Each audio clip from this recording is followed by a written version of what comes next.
welcome to Disney's Animal Kingdom. This is Jeff Kober, and we're here for another Disney at Play podcast. We're starting here at the entrance to Disney's Animal Kingdom.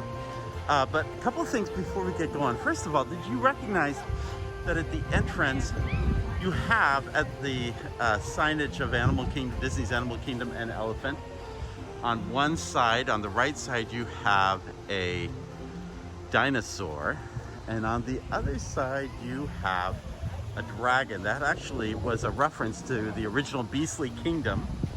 But I think about the new film out by Disney, and I think, wow, there's some opportunities there that could be used to bring that new film into Disney's Animal Kingdom, especially because Disney is not just about real animals, but imaginary animals and prehistoric animals and all the like. So the other thing we're covering here is we are going to go through the main turnstile because it gives us an opportunity to talk about a recent announcement.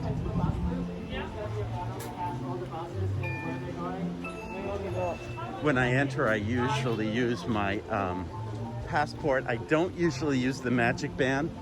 Just not a person who likes to wear a lot of things. Although, in recent years, I've worn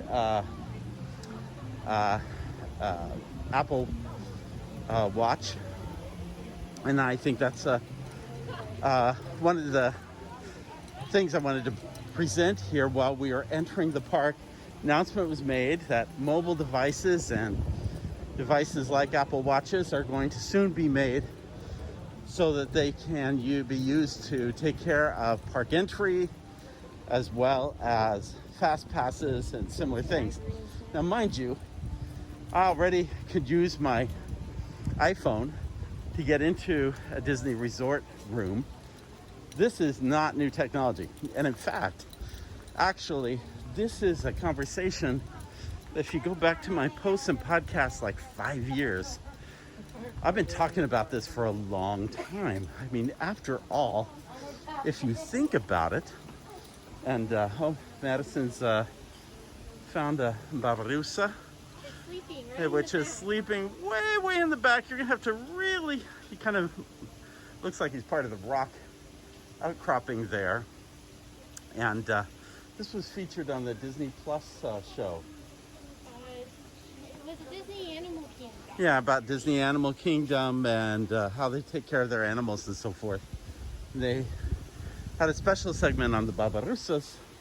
And any rate, I am moving off topic because some 5, maybe even longer than that, I have predicted that Disney would start using iPhones and smartwatches and things of that nature in order to allow guests to get into the park.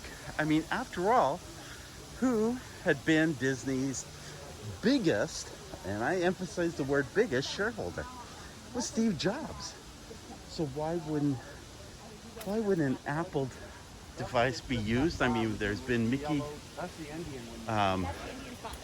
and Toy Story characters on the watch, and yet you couldn't use the watch in order to get into the park or use it for fast passes. So finally this is happening. The reason I think that has been the case is I think that the Magic Bands were a temporary solution because a lot of people didn't have those devices when Magic Bands were introduced.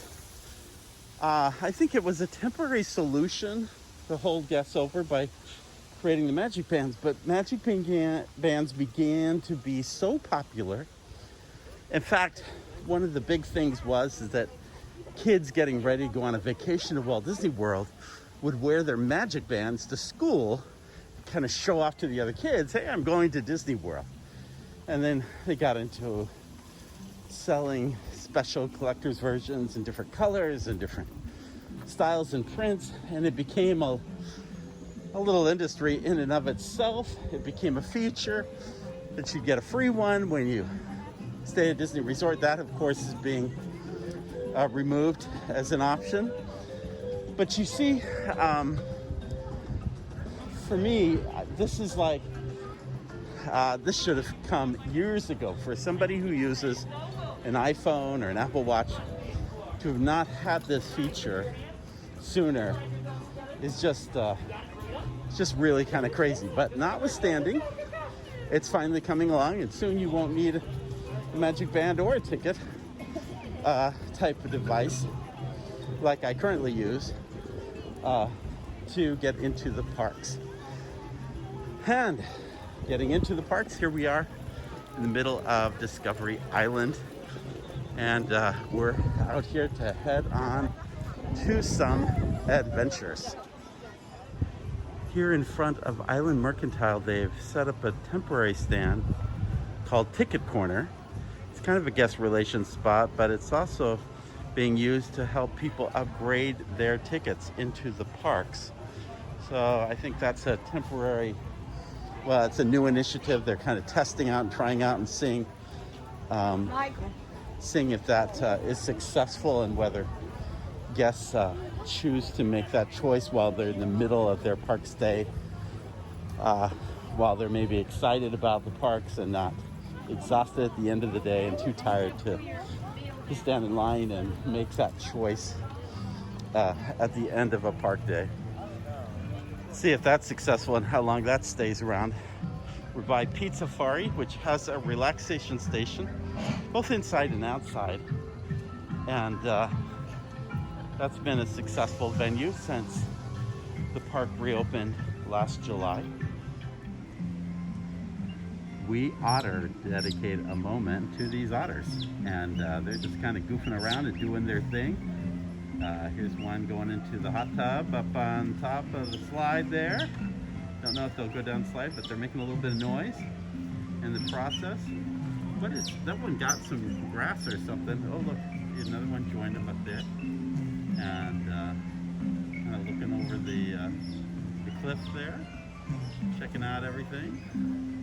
And here comes the third one. He's come and joined the pack, and they've all kind of gone to the other side of the hill. Oh, now they're in the water, and they're kind of doing their thing. It's kind of cool. Oh, we caught them coming back up out of this little segment, and they kind of swam over to this little corner, and then they're heading back to Otter Island, I guess. Meanwhile, on the other side, we have the Maroon shark catfish, and I can't seem to see. Doesn't look like this creature is in there, but it's a pretty large fish, so it's pretty easy to see when you see him. Oh well. Okay, I just mentioned Raya and the Last Dragon, the new Disney film that just came out, and here, their Starbucks, they have a baby tuk-tuk moose. Let's roll into creature comforts for this 5-spice mousse. The top chocolate cake with the chocolate velvet shell and crispy chocolate pearls, $5.99. Sales tax not included. Now, beside the little food item here, where would you put Raya and the Last Dragon if you added it to Disney's Animal Kingdom? Disney didn't end up doing a beastly kingdom with dragons and everything, but if you were to put it somewhere, where would you put it in the parks? I'm going to offer my thoughts later on in the show, but think about that as we move along. Probably not in Africa, but notwithstanding, we are heading there to board Kilimanjaro Safaris and check things out. We are here in front of Tusker House on our way to Kilimanjaro Safari. You know, there are actually two really good reasons why Tusker House is not open at this time. The most obvious of these reasons has to do with the fact that it's a buffet, and that's probably not conducive to a COVID climate. Notice there are curtains that are closed in front of the facility. But there's another reason as well right now, and that is that facilities like these are often being used by cast members as a break area, so they can socially separate when they're taking breaks in the park.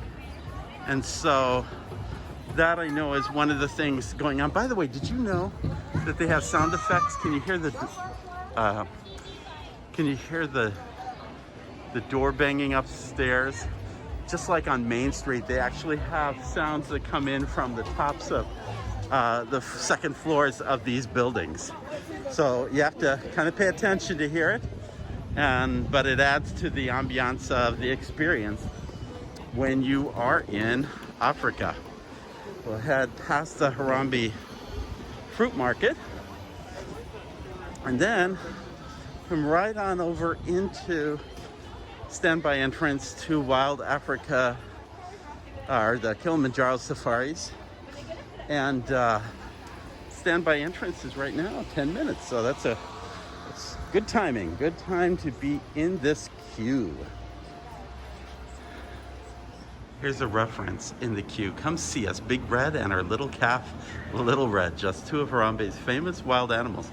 That is a nod to an original storyline back when the attraction opened, when poachers had captured Big and Little Red and had killed their mother. The Rangers managed to save Little Red. It's a messy plot line that fortunately the dead animal was removed, and actually Little Red was backstage at their cast services building, kind of welcoming cast members for several years. I think it was recently moved, but actually has been backstage, not away from guests, but still out there. So again, a little nod to the original story. Love this queue, love the shading, love the landscaping, the whole unfolding of the storylines that are here, and how it just sets the stage for our safari.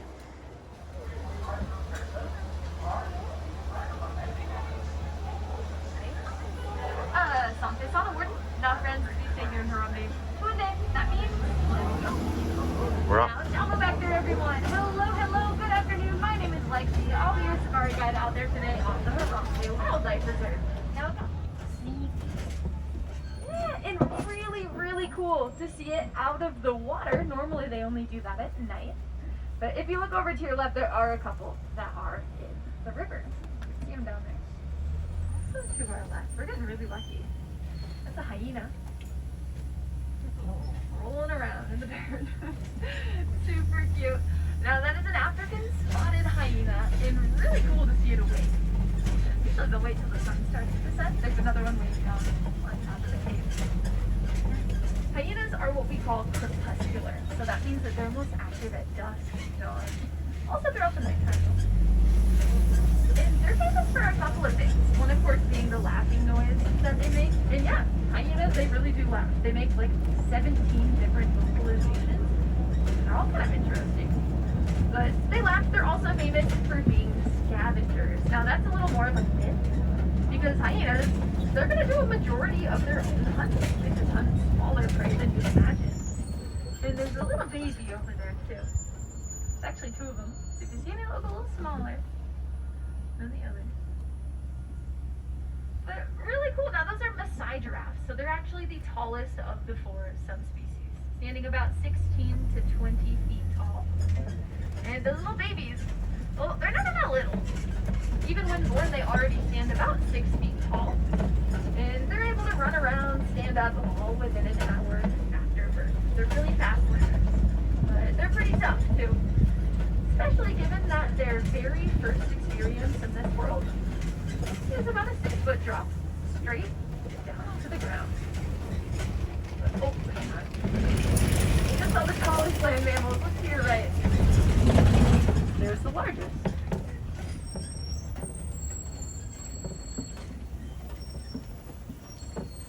So that is an African elephant. And I'm going to say that that's a male. Based on size, that guy is huge. These noisy birds down to our left. These are flamingos. And specifically, those are greater flamingos. So they have the lightest pink of any other. They get their color from the beta carotene. That's in the shrimp that they eat. So if you notice any that look completely white, or maybe they even have gray feathers, those are just younger ones. When the little baby's hatched, laying down on the hill, you see two cheetahs. So if you look at all of the knocked over trees, oh, there's one walking around actually. There's 3 of them over there. The others are laying down to the left of all those logs. Really cool. I think now it looks like we are going to be making our way back towards the Harambe village. But before we get there, we're passing by the warden's house. And if you take a look, you might see a couple of her goats. Now the warden, she takes care of those goats, and they share the land. It's a really great way for the wildlife and for humans to kind of live together harmoniously, because they benefit each other. Those goats are well taken care of, they have a nice place to live, and they're very valuable. They have a super sweet milk, and the warden, she'll sell it. So she makes a profit, and she'll actually share that wealth with the village. Now, because the village has all that money coming in, that's really important. It means it doesn't have to rely so heavily on the wildlife that's out there on the reserve. Now, that helps to keep animals like elephants and rhinos and others safe from really big threats like poaching. But as we mentioned, it's not the only danger that they face. Some other big ones right now include that habitat loss and deforestation. But friends, that simple solution again, along with recycling your old electronics, recycling paper and plastic. So do me a favor, while you're hanging out here in Animal Kingdom, make use of the recycling bins that are found around the park. Mix recycling too, so everything is sorted through and sent to the right. The more we work together, the safer those animals will be. Well, we just got off of the safaris and we're just heading over to this little outpost to see if we can see any gorillas on the back side. Usually they're the males on this side of the river. I don't see any, but I have to say they just have done a really great job of the landscaping. The whole waterfall section is such a hidden gem in this little corner. You don't see it on the trail, and you'll miss it if you don't look for it and search it out once you get off of Kilimanjaro Safaris. So Madison, what did you enjoy most about that safari?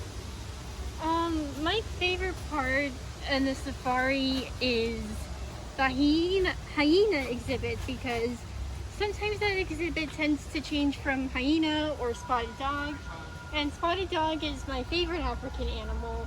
So I was hoping to More see, than the hyena? well, yeah, a little more, but I still love seeing the hyenas too. I thought the hyenas were very active, and that was very cool. I also thought it was really cool to see the hippo, up on the shore. I see them in the water, but you don't usually see them just kind of sitting up there. Yeah, one on the shelf, and there were 3 more in the water just talking. Yeah, and the noise. Yeah, wheezing. That was really cool. And the new goat exhibit. What I liked about the goat exhibit, not just the goats, which are fairly small, but I like how they created a whole story around the goats and why they're there, and they're part of the warden, how the warden sells the milk and helps the village out with the proceeds. I mean, it's just, there was a whole story that ultimately tied into conservation, and I thought it was a really nice segue to their final statements as you finish the ride, where they talk about our opportunities for conservation. So I thought that was pretty cool. We're here at the fudge shop, which you have to stop at when you're in Africa because it's toward the back of the park. I thought I'd pick up something for my wife, and looks like there's some good choices there, and just nice to be in the, see all the details, the little bicycles hanging from the ceiling of this shop, if you can see those little other collectibles and things scattered around the store. Very nice. This isn't the backside of water, but it is the backside of Discovery Island as we head between Africa and Asia, and then eventually onto Dino Land. And it's just a beautiful time of day, beautiful day outside. Tree of Life looks so great from that angle with that light. You can hear the train coming, into the station, and we are on our way through. We spoke of Raya and the Last Dragon earlier, and lo and behold, here's a beautiful sand sculpture that has been done in honor of that new film. I love the dragon at the top. It looks really superb. And again, invite you to think, if you were to put this somewhere at Disney's Animal Kingdom, what would you do and what would it look like? What kind of attraction or offering? Think about that, and we'll come back to that. And more Disney Raya and the Last Dragon, which at Dino Bite Snacks, they're offering the Baby Tuk Tuk Ice Cream Sundae, a yummy sundae built for speed, chai spice caramel cake, chai caramel sauce, vanilla ice cream, green tea cake crumbs, salted caramel crispy pearls, an edible image of the Baby Tuk Tuk, $6.99. Not sure if I'm as big on that as there. They have another St. Patrick's Day mint ice cream between two double chocolate cookies with sprinkles. But we're here to try a St. Patrick's Day offering that is not on the mobile order, but is definitely listed as being available. So let's go check that out. While I'm waiting for my order, I have to say that there is a lot that I love about the theming of Restaurantosaurus. Not big on the menu, but there is a lot to like about the themed environment that you sit in. It's just very campy and just very Adirondack, and it's very cool. All right, well, that was a process getting my dish, which is a tachos with corned beef. It's kind of the St. Patrick's Day choice, along with a very shamrock looking cupcake. So I'll take a test of this, and we'll talk about the entire experience at the end. We have new trash cans here, and interesting, the size of the lid portion doesn't give you a lot of space to put something in, so you can't just throw the whole thing in. So cups, compost. I wouldn't have thought of that as compost, but apparently the food and the fork and the plate is all compost. The napkin is too. I suppose the receipt would go in that category. If I'd had a bottle, it would have gone in there. And if I had had wrappers and packaging, I would have gone in far left. Okay, well, that was an education on that, as was the entire experience at Restaurantosaurus. Here's the secret truth of Restaurantosaurus. Of all the casual dining locations on property, I think it has the best setting. It's the most thematic. It has lots of gorgeous Disney detail. By the way, there's Dinosaur down there, last folks of the day, getting into that attraction. I love the setting of Restaurantosaurus. From there, everything else goes downhill incredibly fast. The food, okay, so these St. Patrick tachos had potato barrel rolls. That was fine. The Reuben meat sauteed, that was fine. But it had croutons, crispy croutons, but they weren't crispy. They were, in truth, chewy. Thousand Island sauce and cheese sauce with it. It wasn't bad. But the croutons, I just kept thinking at first, what is this thing I'm chewing on? Are these the potato barrels? Is this the Reuben? But it was croutons added, and it didn't help. Then we had the cupcake, St. Patrick's cupcake, which was a chocolate cupcake. And it had a mint ganache filling.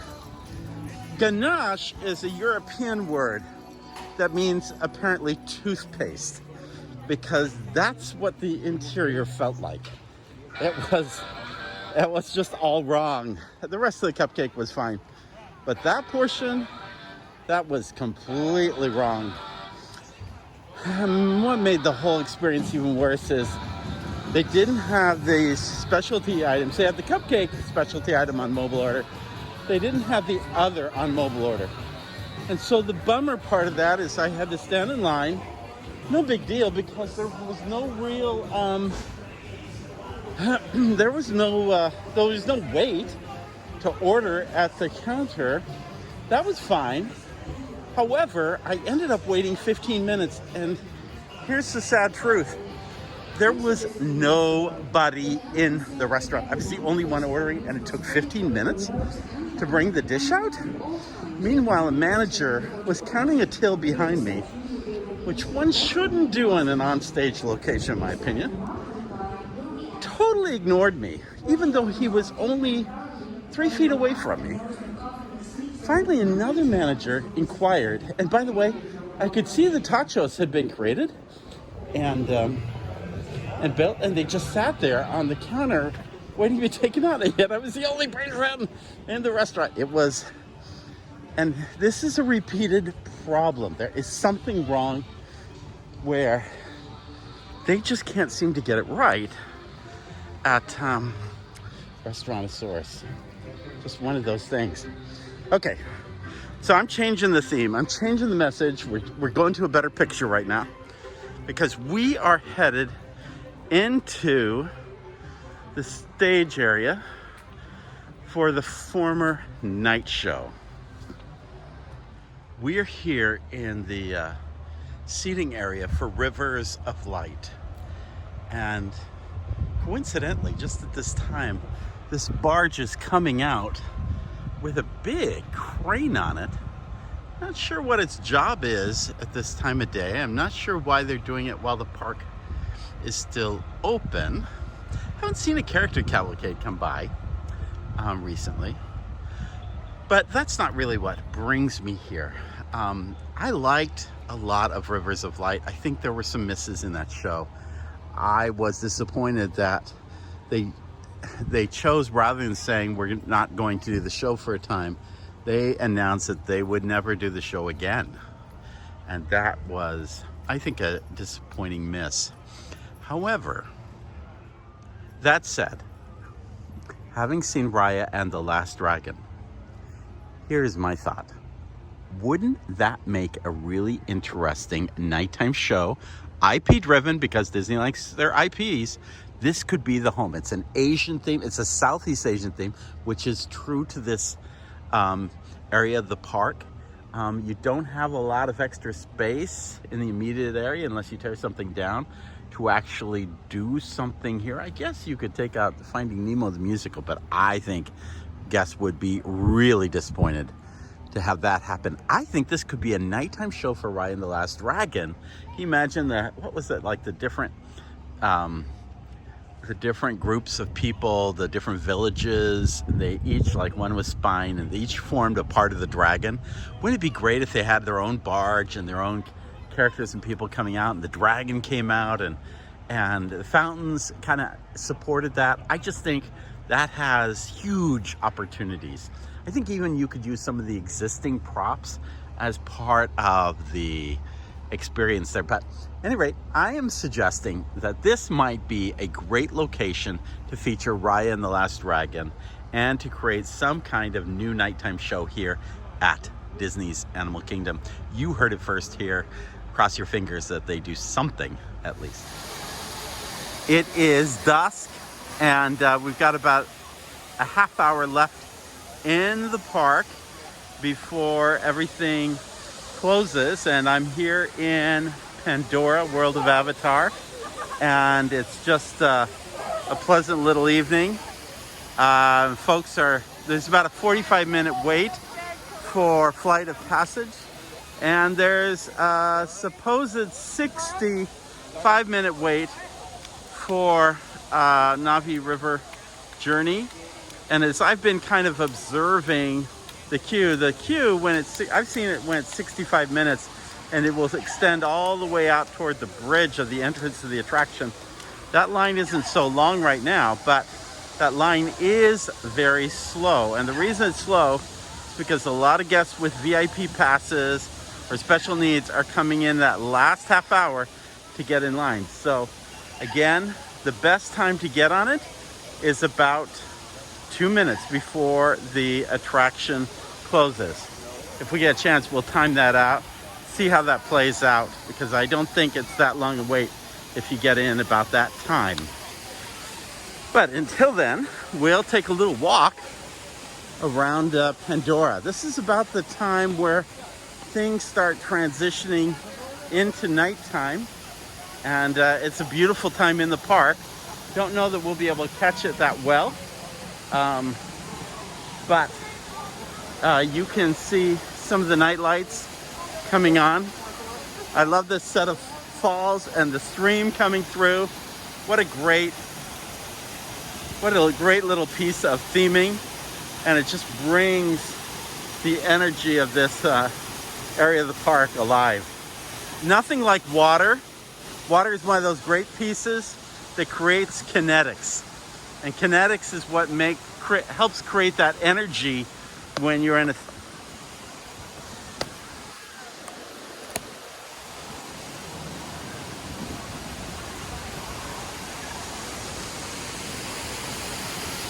We're stepping over here to this little stream flowing with this waterfall, and I just love the look and feel of it. You can see the lights beginning to turn on, and I love this because that water just creates a kinetic within the park. The movement of water, the movement of leaves, those kinds of things create a sort of energy, as do guests actually. They become a kinetic to the park, and that brings life to the park. You don't want a dead park. You want it to come alive, and you really get that feel as you step here through Pandora. We're in the area of Satuli Canteen and Pago Pago, and we are moving into the Wind Traders gift shop area. Check out a couple of things. And see the merchandise on display.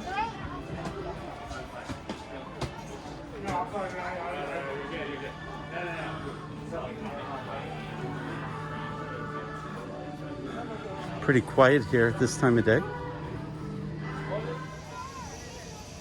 Dusk is probably affording me the best time to grab some video as the forest kind of comes alive, and I love this period time in the day. It's really special, and just kind of fun to check it out.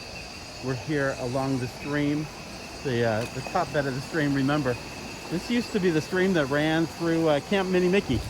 Looks a lot different now, and you can see the ground has its own bioluminescence. Well, Disney Magic make that happen. And then we're just progressing a little further deeper. Wanted to show you this one little cool thing I saw in one corner.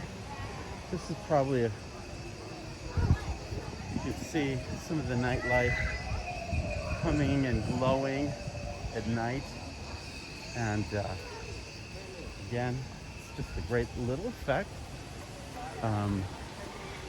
The mountain itself has not quite come so alive at this point, so that's a little disappointing. Maybe before we leave we can capture that a little better, but right now it's not quite showing out that same bioluminescent feel that you get elsewhere.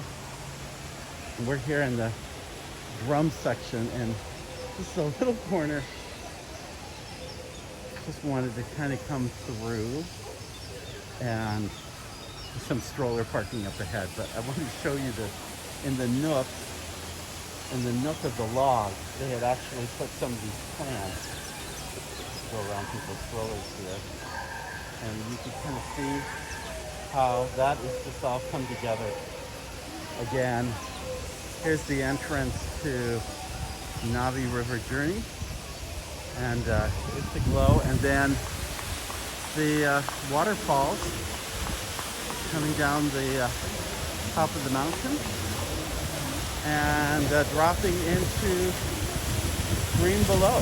So again, it's just a lovely time to kind of stroll through Pandora as you kind of finish the day It'll be fun because hopefully it won't be too long before the Tree of Life begins to do shows on the front of it. And we get a little bit more entertainment toward Discovery Island. But in the meantime, there's this little gem corner of the park.